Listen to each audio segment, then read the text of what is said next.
ನನ್ನ ಹೆಸರು ಪಲ್ಲವಿ ಹೆಗಡೆ ಅಂತ. ನಾವಿವತ್ತು ಡಾಕ್ಟರ್ ಟಿ ರಾಮಣ್ಣ ಅವರ ಜೊತೆ ಮಾತುಕತೆ ಆಡೋದಕ್ಕೆ ಬಂದಿದ್ದೀವಿ.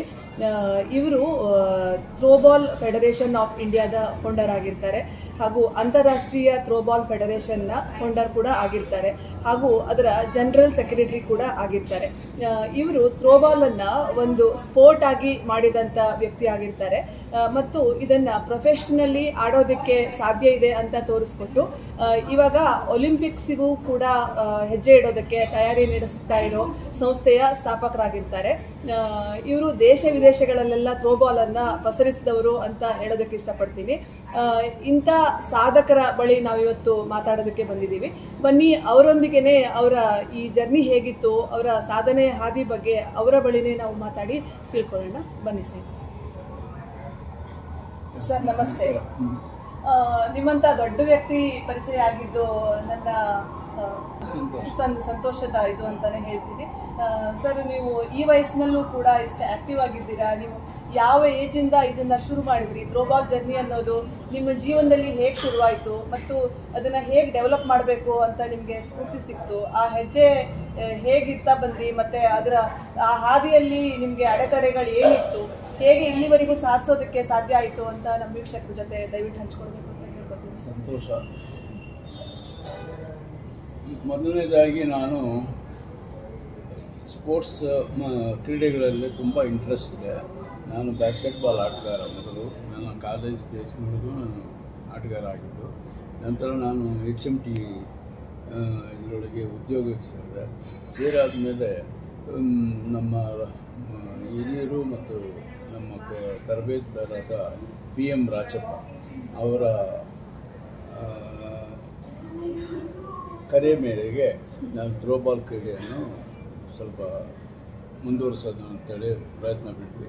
ಅದನ್ನೊಂದು ರಾಷ್ಟ್ರೀಯ ಮತ್ತು ಅಂತಾರಾಷ್ಟ್ರೀಯ ಮಟ್ಟದಲ್ಲಿ ಮಾನ್ಯತೆ ಪಡೆಯಲಿ, ಥ್ರೋಬಾಲ್ ಆಟಗಾರರಿಗೆ ಒಂದು ಉಪಯೋಗ ಆಗಲಿ ಅನ್ನೋ ಉದ್ದೇಶದಿಂದ ನಾನು 1989ರಲ್ಲಿ ಥ್ರೋಬಾಲ್ ಫೆಡರೇಷನ್ ಆಫ್ ಇಂಡಿಯಾನ ಮೊದಲು ಸ್ಟಾರ್ಟ್ ಮಾಡಿದೆ. ಅದೊಂದು 10 ವರ್ಷ ನಡೆಯಿತು. ಎಲ್ಲ ಜಿಲ್ಲೆಗಳಿಗೆ, ಎಲ್ಲ ರಾಜ್ಯಗಳಲ್ಲಿ ಪ್ರಸರಿಸಿ ಅದನ್ನು ಪರಿಚಯ ಮಾಡಿದೆ. ನಂತರ ಅಂತಾರಾಷ್ಟ್ರೀಯ ಮಟ್ಟದೊಳಗೆ ಈ ಆಟವನ್ನು ಬೆಳೆಸಿ ಒಲಿಂಪಿಕ್ಸ್ಗೂ ಕೊಂಡೊಯ್ಯಬೇಕು.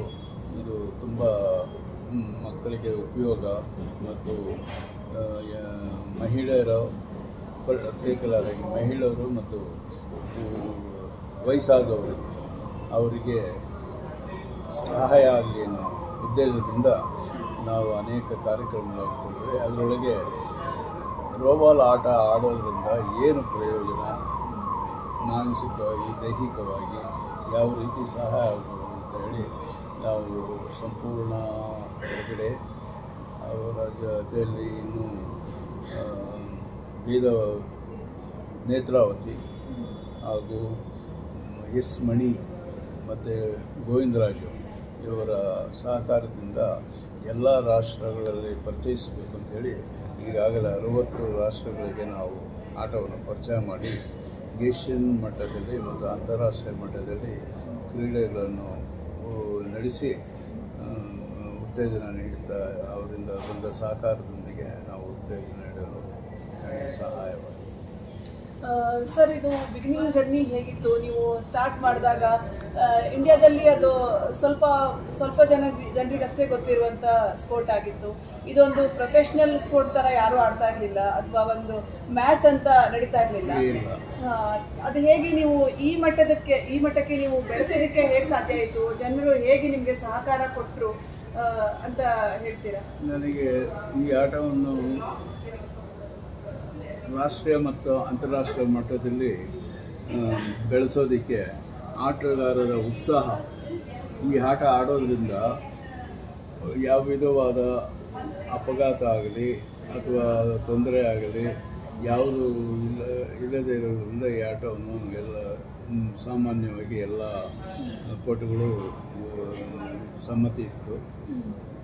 ಅದೇ ರೀತಿ ರಾಷ್ಟ್ರ ಮಟ್ಟದಲ್ಲೂ ಕೂಡ ನಾನು 30 ರಾಜ್ಯಗಳಿಗೂ ಆಟನ ಪರಿಚಯಿಸಿದ್ದೇನೆ. ಅದು ಒಂದು ಸಾಮಾನ್ಯ ಕ್ರೀಡೆಯಾಗಿ ಬೆಳೆದಿದೆ. ಈಗ ಅದಕ್ಕೆ ಒಲಿಂಪಿಕ್ ಅಸೋಸಿಯೇಷನ್ ಮಾನ್ಯತೆ ಸಿಕ್ಕಿದ್ರೆ ನಾವು ಇನ್ನೂ ಆಟವನ್ನು ವೇಗವಾಗಿ ಮುನ್ನಡೆಸಬಹುದು ಅಂತ ಹೇಳಿ ಕಾರ್ಯಕ್ರಮವನ್ನು ಹಾಕ್ಕೊಂಡಿದ್ದೀವಿ. ಅದರ ಪ್ರಕಾರನೇ ನಾವು ಸ್ಪೋರ್ಟ್ಸ್ ಅಕಾರ್ಡ್ ಸಮಿತಿಗೆ ಭಾಗವಹಿಸಿ ಮೊದಲು ಈಜಿಪ್ಟ್ನಲ್ಲಿ ಒಂದು ಸಮಿಟ್ ಆಯಿತು. ಎರಡನೇದಾಗಿ ಮೊನ್ನೆ ಇಂಗ್ಲೆಂಡ್ನಲ್ಲಿ ಬರ್ಮಿಂಗ್ಹಮ್ ಇರೋದು ಸಮ್ಮೇಳನವಾಯಿತು. ಈಗ ಫೆಬ್ರವರಿ 15ರಂದು ಸೆನೆಗಲ್ ಪೂರ್ವ ಆಫ್ರಿಕಾದ ರಾಜ್ಯದಲ್ಲಿ ಸಮ್ಮೇಳನ ಕಾನ್ಫರೆನ್ಸ್ ನಡೀತಾ ಇದೆ. ಅಲ್ಲಿಯೂ ಕೂಡ ನಮ್ಮ ತಂಡದವರು ಭಾಗವಹಿಸಲು ನಾವು ಕಾರ್ಯಕ್ರಮ ಇಟ್ಕೊಂಡಿದ್ವಿ. ಈಗಾಗಲೇ 60 ಕಂಟ್ರೀಸು ನಮಗೆ ಮೆಂಬರ್ಶಿಪ್ ಕೊಟ್ಟಿದ್ದಾರೆ. ಇನ್ನೂ ನಾವು ಹೆಚ್ಚಿನ ರಾಷ್ಟ್ರಗಳನ್ನ ಪರಿಚಯ ಮಾಡಿಸ್ಬೇಕು. ಅದನ್ನು ನಿಧಾನವಾಗಿ ನಾವು ಪ್ರಯತ್ನ ಪಡಿತೇವೆ. ನಮಗೆ ಹಣಕಾಸಿನ ಮುಗ್ಗಟ್ಟು ಮತ್ತು ವಯಸ್ಸಾದ ನಂತರ ನಮ್ಮ ಆರೋಗ್ಯ ಎಲ್ಲ ಗಮನಿಸಬೇಕು. ಅದರಿಂದ ಕಿರಿಯ ಆಟಗಾರರನ್ನು ಇವ್ರನ್ನೂ ನಾವು ಬೆಳೆಸ್ತಾ ಇದ್ದೀವಿ. ಇವರ ಸಹಕಾರದೊಂದಿಗೆ ನಾವು ಈಗ ಅಂತಾರಾಷ್ಟ್ರೀಯ ಮಟ್ಟ ತಲುಪಲು ಸಹಾಯ ಆಗ್ತಾ ಇದೆ. ಸರ್, ಇದು ಬೇಸಿಕಲಿ ನೀವು ಈಗ ಆಲ್ಮೋಸ್ಟ್ ಇದು 40 ವರ್ಷದ ಜರ್ನಿ ಅಂತ ಹೇಳಿದ್ರಿ. ಅವಾಗ ನಿಮ್ಗೆ ಯಾರು ಈಗ ಎನಿಮೀಸ್ ಉಟ್ಕೊಳ್ಳಿಲ್ವಾ? ಈಗ ನೀವೇನೋ ಒಂದು ಸ್ಪೋರ್ಟ್ ತಂದಿದ್ದೀರಾ ಅಂತಂದ್ರೆ ನಾನು ತರ್ತೀನಿ, ನಾನು ಇವರಿಗೆ ಒಂದು ಕಾಂಪಿಟೇಟರ್ ಆಗಿ ಬೆಳಿತೀನಿ ಅನ್ನೋ ಅದು ಸಹಜನೇ ಅಲ್ಲ ಮೇಡಮ್, ಸಹಜನೇ. ಅನೇಕ ಜನರು ನಮಗೆ ಪ್ರತಿರೋಧವನ್ನು ಒಡ್ಡಿದ್ರು. ಆದರೂ ಕೂಡ ನಾವು ಆಟವನ್ನು ಜನಪ್ರಿಯ ಮೇಲೆ ಅವರ ಉದ್ದೇಶ ಸಫಲವಾಗಲಿಲ್ಲ. ನಾವು ಕೋರ್ಟ್ ಮೆಟ್ಲನ್ನು ಹತ್ತಿದ್ದೀವಿ. ಕೋರ್ಟ್ ಮೆಟ್ಲನ್ನು ಹತ್ತಿದ್ದೀವಿ. ನಾವು ಜಯಿಸಿರಲಾಗಿದ್ದೀವಿ. ಈಗ ಮುಂದಿನ ದಾರಿ ಸ್ವಲ್ಪ ಸುಗಮವಾಗಿದೆ. ಸರ್, ಇದು ಹೊಸ ಸ್ಪೋರ್ಟ್ ಅಂತ ಆದಾಗ ಸಹಜವಾಗಿ ಫ್ಯಾಮಿಲಿ ಮೆಂಬರ್ಸ್ ಕೂಡ ಅಂದರೆ ವಿರೋಧ ವ್ಯಕ್ತಪಡಿಸ್ತಾರೆ. ಇದೇನಿದು, ಒಂದು ಕೆಲಸದಲ್ಲಿದ್ದೀರಾ, ಇದೇನಕ್ಕೆ ಬೇಕಿತ್ತು, ಹಾಗೆ ಹೀಗೆ ಅಂತ. ನಿಮ್ಮ ಫ್ಯಾಮಿಲಿಯಿಂದ ಸಪೋರ್ಟ್ ಇತ್ತಾ ನಿಮಗೆ ಮೊದಲಿಂದ? ಅಷ್ಟು ಅದು ವ್ಯತಿರಿಕ್ತವಾದ ಅಭಿಪ್ರಾಯಗಳಿತ್ತು. ನೀವು ಯಾವಾಗಲೂ ಥ್ರೋಬಾಲ್ ಅಂತೇಳಿ ಇದು ಮಾಡ್ತಾ ಇದ್ದೀರಾ, ಹಾಗೆ ಹೀಗೆ ಅದಕ್ಕೆ ಏನು ಉಪಯೋಗ ಅಂತ ಹೇಳಿ ಟಿಕೆಟ್ ಆಗ್ತಾ ಇತ್ತು. ಸಹಜವಾಗಿ ದೇಶ ವಿದೇಶಗಳಿಗೆ ಓಡಾಡಬೇಕು ಅಂತಾದಾಗ ಫ್ಯಾಮಿಲಿ ಟೈಮ್ ಕೊಡೋದಕ್ಕೂ ಆಗೋದಿಲ್ಲ. ಅಥವಾ ನಿಮ್ದು ಬೇರೆ ಜಾಬಲ್ಲಿ ಇದ್ರಿ ನೀವು, ಇದನ್ನ ಒಂದು ಹಾಬಿ ಅಂತ ಹೇಳಿ ಫಸ್ಟ್ ಈ ಸಂಬಂಧವಾಗಿಯೇ ನಾನು ನನ್ನ ಉದ್ಯೋಗವನ್ನು ಮಧ್ಯದೊಳಗೆ ಮೊಟಕುಗೊಳಿಸಬೇಕಾಗಿದೆ. ನಿಮ್ಮ ಉದ್ಯೋಗವನ್ನು ಬಿಟ್ಟು ನಿಮ್ಮನ್ನೇ ನೀವು ಸಂಪೂರ್ಣವಾಗಿ ಈ ಸ್ಪೋರ್ಟಿಗಾಗಿ ತೊಡಗಿಸ್ಕೊಂಡ್ಬಿಟ್ಟಿದ್ದೀರಿ. ಇದು ನಿಮಗೆ ಮಧ್ಯದಲ್ಲಿ ಎಲ್ಲೂ ಅನ್ನಿಸ್ಲಿಲ್ವಾ, ನಾನು ಯಾಕೆ ಈ ಥರ ಮಾಡಬೇಕು, ಬಿಟ್ಬಿಡ್ತೀನಿ, ಬೇಡ ನನಗೆ ಏನು ಅಂತ ಅನ್ನಿಸ್ಲಿಲ್ವಾ? ಅನಿಸಿದ್ದಿದೆಯಾ ಯಾವಾಗ? ನನ್ನ ಮೊದಲಿಂದಲೂ ನಾನೊಬ್ಬ ಕ್ರೀಡಾಪಟು. ನನ್ನೊಳಗೆ ಆ ಭಾವನೆ ಬರಲಿಲ್ಲ. ಇದಕ್ಕೆ ಒಂದು ಅಂತಾರಾಷ್ಟ್ರೀಯ ಮಟ್ಟದಲ್ಲಿ ಒಂದು ಮಾನ್ಯತೆ ಸಿಗಬೇಕು. ಆ ದೇಶದೊಳಗೆ ನಾನು ಪೂರ್ಣ ತೊಡಗಿಸ್ಬೇಕು. ಈ ಕ್ರೀಡೆಯಿಂದ ತುಂಬಾ ಹೆಲ್ತ್ ಬೆನಿಫಿಟ್ಸ್ ಇದೆ ಅಂತ ಕೇಳ್ಪಟ್ಟೆ. ಅದು ನಿಮಗೆ ಮೊದಲಿಂದನೂ ಗೊತ್ತಿತ್ತಾ ಅಥವಾ ಆಮೇಲೆ? ಸ್ಪೋರ್ಟ್ಸ್ ಮನ್ಗಳು ಯಾವುದೇ ಕಾಯಿಲೆ ಇವೆಲ್ಲ ದೂರ ಇರ್ತಾರೆ. ಸ್ಮೋಕ್ ಮಾಡೋದು, ಆಲ್ಕೋಹಾಲು ಮತ್ತು ಇನ್ನಿತರ ಕೆಟ್ಟ ಅಭ್ಯಾಸಗಳು ಇರೋದಿಲ್ಲ ಅಂತ ನಾನು ಮೊದಲಿಂದಲೂ ಮನಗಂಡಿದ್ದೆ. ನನ್ನ ಹಿರಿಯ ಆಟಗಾರರು ಕೂಡ ಅದೇ ರೀತಿ ಬೆಳೆದರು. ನಮಗೆ ಪ್ರೋತ್ಸಾಹ ಮಾಡಿ ಒಂದು ಮಟ್ಟಕ್ಕೆ ತರಬೇಕು, ಥ್ರೋಬಾಲ್ ಆಟವನ್ನು ಮಾಡಿ ಹೇಳಿ ನನಗೆ ಸಪೋರ್ಟ್ ಮಾಡೋಣ. ಸರ್, ಇದು ಹೆಚ್ಚಾಗಿ ಮಹಿಳೆಯರೇ ಆಡುವಂಥ ಗೇಮ್ ಅಂತ ಕೇಳಿದ್ದೀನಿ. ಇವಾಗ ಇದು ಮಹಿಳೆಯರು ಮತ್ತು ಪುರುಷರು ಇಬ್ಬರು ಆಡ್ತಾ ಇದ್ದಾರಾ ಅಥವಾ ಕೇವಲ ಮಹಿಳೆಯರು ಮಾತ್ರ ಹೆಚ್ಚಿನ ಸಂಖ್ಯೆಯಲ್ಲಿ ಆಡ್ತಾ ಇದ್ದಾರಾ ಈ ಸ್ಪೋರ್ಟ್? ಇಲ್ಲ ಮೇಡಮ್, ಎರಡು ಪುರುಷ ಮತ್ತು ಮಹಿಳೆಯರು ಸಂಪಾಲಾಗಿದೆ. ಸಣ್ಣ ಮಕ್ಕಳಿಂದ ಕೂಡ ಆಡ್ಬೋದಾ ಇದನ್ನ, ಅಥವಾ ಕೆಲವು ವಯೋವೃದ್ಧರು ಆಡಿದ್ದಾರೆ ಅಂತ ಕೇಳಿದ್ದೀನಿ. ಅವರು ಅವರ ಆರೋಗ್ಯವನ್ನು ಕಾಯ್ದಿಟ್ಕೊಳ್ಳಲು ವಯೋವೃದ್ಧರು ಅವರು ಕೂಡ ಇದು ಮಾಡಿದ್ದಾರೆ. ಡಾಕ್ಟರ್ ಸರ್ವೆ ಪಡೆದು ಇದನ್ನು ಪ್ರಾಯೋಗಿಕವಾಗಿ ನಡೆಸಿ ಅದನ್ನು ವಯೋವೃದ್ಧರಿಗೂ ಕಂಡಕ್ಟ್ ಮಾಡಿದ್ದಾರೆ. ಮತ್ತು ಹಾಗೆ ಅಂಗವಿಕಲರಿಗೆ ಅವರು ಥ್ರೋಬಾಲ್ ಆಡ್ತಾ ಇದ್ದಾರೆ. ಅವ್ರಿಗೂ ನಾವು ಪಂದ್ಯಾವಳಿಯನ್ನು ನಡೆಸಿದ್ವಿ ಅಂಗವಿಕಲರಿಗೆ. ಸರ್, ಇದು ಏನಂತಂದ್ರೆ ಈಗ ಇದು ಆಂಟಿ ಏಜಿಂಗ್ ತರ ಕೆಲಸ ಮಾಡುತ್ತೆ ಈ ಗೇಮ್ ಅಂತ ಹೇಳಿ ಕೇಳ್ಪಟ್ಟಿದ್ದೀನಿ. ಈ ತುಂಬಾ ಜನ ಪಾರ್ಲರ್ಸ್ಗೆ ಹೋಗಿ ನಾವು ಆಂಟಿ ಏಜಿಂಗ್ ತರ ನಾವು ಇನ್ನೂ ಚಿಕ್ಕ ವಯಸ್ಸಿನವ್ರು ಹಂಗೆ ಕಾಣಬೇಕು ಅಂತ ಪ್ರಯತ್ನ ಮಾಡ್ತಾ ಇರ್ತಾರೆ. ಅದ್ರ ಬದಲು ಈ ಗೇಮ್ ಆಡೋದ್ರಿಂದನೇ ಅವರು ಆರೋಗ್ಯನೂ ಕಾಯ್ಕೊಳ್ಬಹುದು, ವಯಸ್ಸಾಗದೆ ಇಲ್ದವ್ರ ತರನು ಕಾಣ್ಬಹುದು, ಮತ್ತೆ ಮನ್ಸಿಗೆ ಸಂತೋಷನೂ ಸಿಗತ್ತೆ. ಇದರಲ್ಲಿ ತುಂಬಾ ಈ ತರ ಬೆನಿಫಿಟ್ಸ್ ಇದೆಯಲ್ಲ ಸರ್, ಯಾಕೆ ಇದನ್ನ ಇನ್ನೂ ದೊಡ್ಡದಾಗಿ ಬೆಳೆಸಬಾರ್ದು? ಆ ಉದ್ದೇಶದಿಂದನೇ ನಾವು ಒಲಿಂಪಿಕ್ಸ್ಗೆ ಸಂಸ್ಥೆಗೆ ಮೆಂಬರ್ ಆಗಿ ನಾವು ಆ ಮಾನ್ಯತೆ ಪಡೆದು ಇದನ್ನ ಎಲ್ಲ ವಯಸ್ಸಿನ ಜನಗಳು ಆಡೋದಕ್ಕೆ ಉತ್ತೇಜನ ಮಾಡೋಣ ಅಂತೇಳಿ ನಮ್ಮದೊಂದು ಕಾರ್ಯಕ್ರಮನೇ. ಮತ್ತೆ ಇದು ಇಂಜುರಿ ಆಗೋದಿಲ್ಲ ಆಡೋ ಟೈಮ್ನಲ್ಲಿ ಅಂತ ಕೇಳ್ಪಟ್ಟೆ. ಕೆಲವು ಗೇಮ್ನಲ್ಲಿ ಬೆನ್ನೋವು ಬರುತ್ತೆ, ಇಲ್ಲ ಒಬ್ರಿಗೊಬ್ರು ಕ್ಲಾಶ್ ಆಗಿ ಬೀಳುವಂಥದ್ದೆಲ್ಲ ಇರುತ್ತಲ್ಲ, ಇದರಲ್ಲಿ ಇಂಜುರಿ ಆಗೋದಿಲ್ಲ. ಇದರಲ್ಲಿ ನಾನ್ ಇಂಜುರಿ ಮತ್ತೆ ಕಮ್ಮಿ ವೆಚ್ಚ ಎಲ್ಲಿ ಬೇಕಾದರೂ ಆಟ ಆಡ್ಬೋದು. ಒಂದು ಬಾಲು ನೆಟ್ಟು ಕಟ್ಬಿಟ್ಟು ಯಾವ ಇಂಡೋರ್ ಒಳಗಾದ್ರೂ ಆಡ್ಬೋದು ಮತ್ತು ಹೊರಗಡೆ ಬಯಲಿನೊಳಗಾದ್ರೂ ಆಟ ಆಡ್ಬೋದು. ಖರ್ಚು ಕಮ್ಮಿ, ಆದ್ದರಿಂದ ಜನ ಎಲ್ಲರೂ ಇದನ್ನು ಇಷ್ಟಪಡ್ತಾರೆ. ಅಂತಾರಾಷ್ಟ್ರೀಯ ಮಟ್ಟದಲ್ಲೂ ಕೂಡ ಇಂಥ ಗೇಮ್ನ ತುಂಬ ಲೈಕ್ ಮಾಡ್ತಾರೆ. ಸರ್, ಇದಿಲ್ಲೊಂದು ಬಾಲ್ ಇದೆಯಲ್ಲ, ಇದೇನು ವಾಲಿಬಾಲ್ ಇದು ಎರಡು ಒಂದೇನಾ ಅಥವಾ ಇದಕ್ಕೆ ಅಂತಾನೆ ಬೇರೆ ಬಾಲ್ ಇರುತ್ತಾ? ಏನಿದು? ನಾವು ಬೇರೆ ಬಾಲ್ನ ಥ್ರೋಬಾಲ್ಗೋಸ್ಕರನೇ ನೋಡೋದಕ್ಕೆ ನಂಗೆ ವಾಲಿಬಾಲ್ ತರನೇ ಕಾಣಿಸ್ತಾ ಇದೆಯಲ್ಲ, ಸಿಮಿಲರ್ ಇರ್ಬೋದು.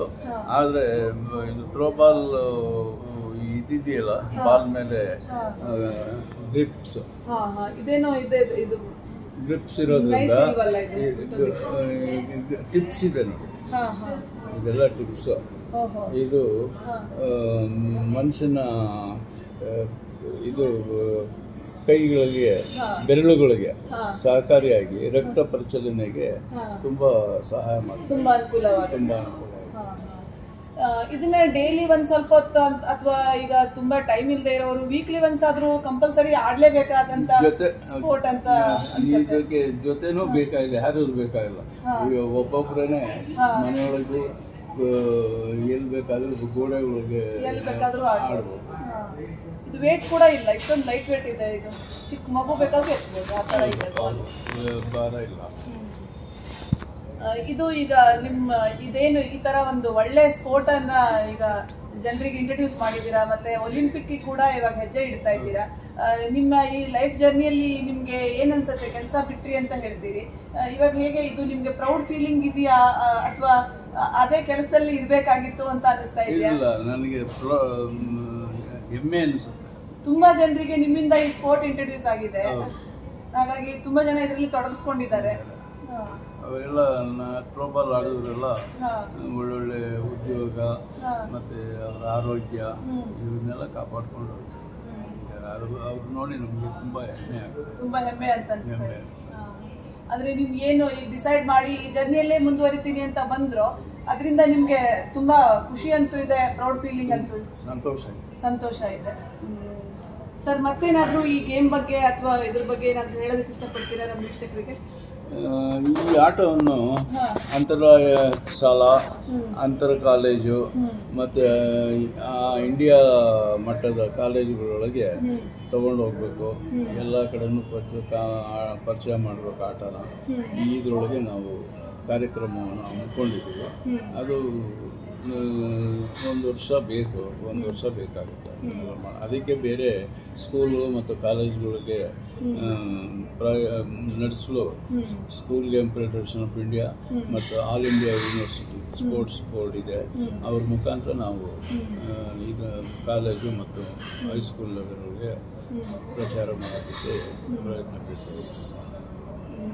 ಸರ್, ಇಷ್ಟೊತ್ತು ನಿಮ್ಮ ಮಾತನ್ನ, ನಿಮ್ಮ ಲೈಫ್ ಜರ್ನಿಯನ್ನ ನಮ್ಮ ಜೊತೆ ಹಂಚ್ಕೊಂಡಿದ್ದಕ್ಕೆ ತುಂಬಾ ತುಂಬಾ ಧನ್ಯವಾದಗಳು. ನಿಮ್ಮನ್ನ ಮೀಟ್ ಆಗಿ ಕೂಡ ನನಗೆ ತುಂಬಾ ಸಂತೋಷ ಅಂತ ಅನಿಸ್ತಾ ಇದೆ. ತುಂಬಾ ಧನ್ಯವಾದಗಳು ಸರ್.